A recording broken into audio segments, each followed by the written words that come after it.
My name is Morgan Lange. I am located in Tucson, Arizona. I am a business owner, first of all, and my business is called Azuli Language Solutions.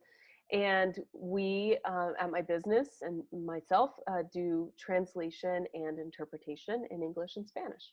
So translation works with written text on like a document, a piece of writing, a form at a medical office or a website, things like that.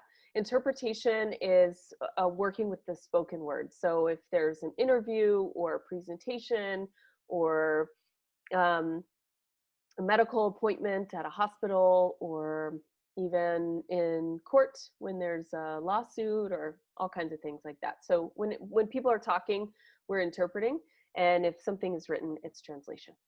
My business is home-based, so I typically work mostly on translations, so working with documents.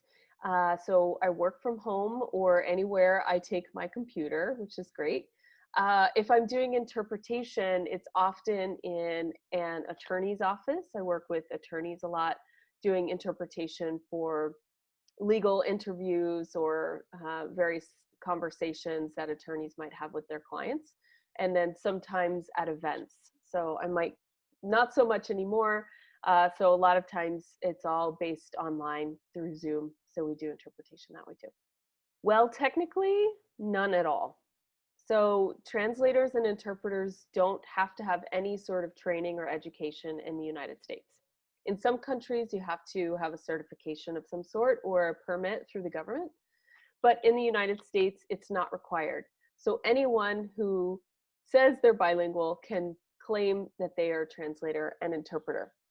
I do have a degree. I have an associate's degree in translation and interpretation studies. And I decided to get that degree because I wanted to have the training necessary to be really good at this job.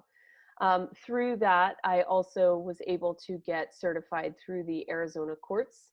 So I have a certification, which again is voluntary, but that allows me to work with the court system. So the only required certification in the United States is for the courts, either on the state level or federal level.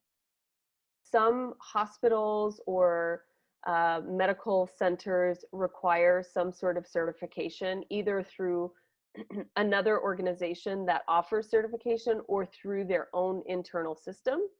But that really just depends. There's no statewide or nationwide requirement, like a doctor or an attorney has to have a certain level of degrees and certifications and all kinds of requirements, whereas interpreters and translators do not have to have that. It just depends on where you get a job. I I had a different career when I started working after I graduated from college.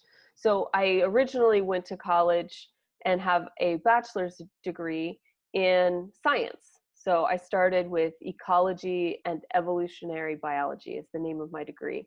I also studied Spanish at the same time because I had been learning Spanish my whole life. And I didn't know how I was going to use those two skills.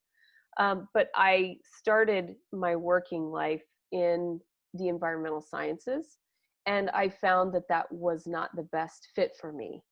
And then I decided to live in Mexico after I had traveled there many times. And when I came back to the United States, I decided that I wanted to start a different career, and I didn't really know what that was going to be. So I decided to go back to school and get another degree. And so that was all full of challenges that I had to overcome. Moving out of the country, then back into the United States, and then moving back to Tucson and going to school again, getting another degree. Many challenges along the way, getting back into going to school and then starting a business is its own set of challenges. When I was considering this career in translation and interpretation, I didn't actually know anyone who was a translator or interpreter.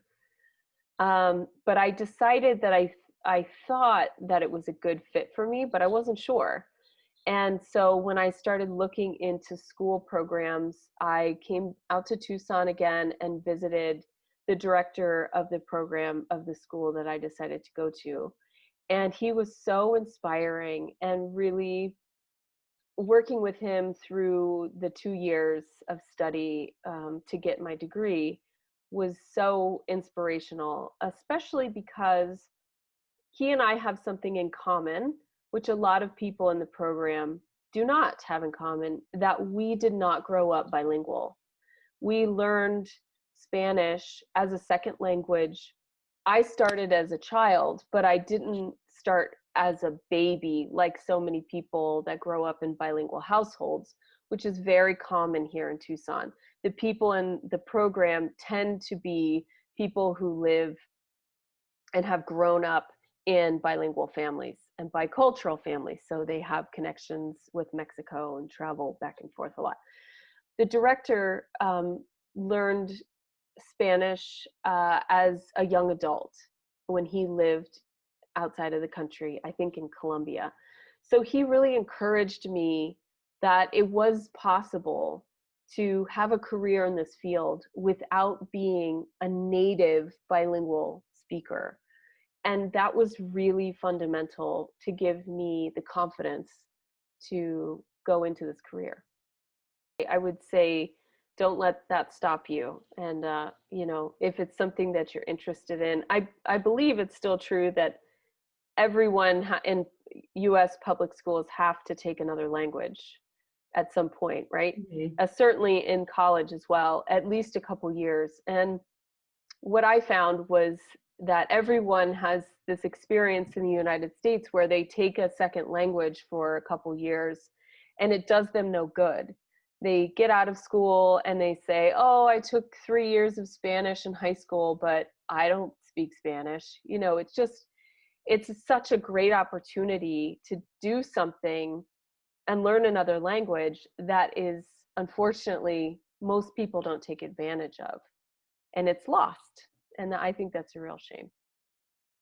Speaking another language is like having a superpower.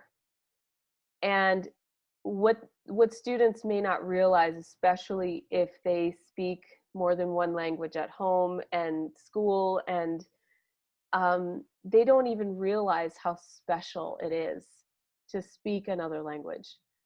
It really is so powerful to have access to another language, not only because you get to experience music and books and shows on TV and videos in multiple languages, but it also really is a powerful skill when you're looking for a job or creating a job, right? I created my job. I created my business because I wanted to do something that used my bilingualism, and I wanted to help people. And if you're a student who doesn't currently speak another language, but you have the opportunity to study another language in school, I really encourage children and young people to take advantage of that opportunity and learn as much as you can, and consider the possibility of actually using that in your life.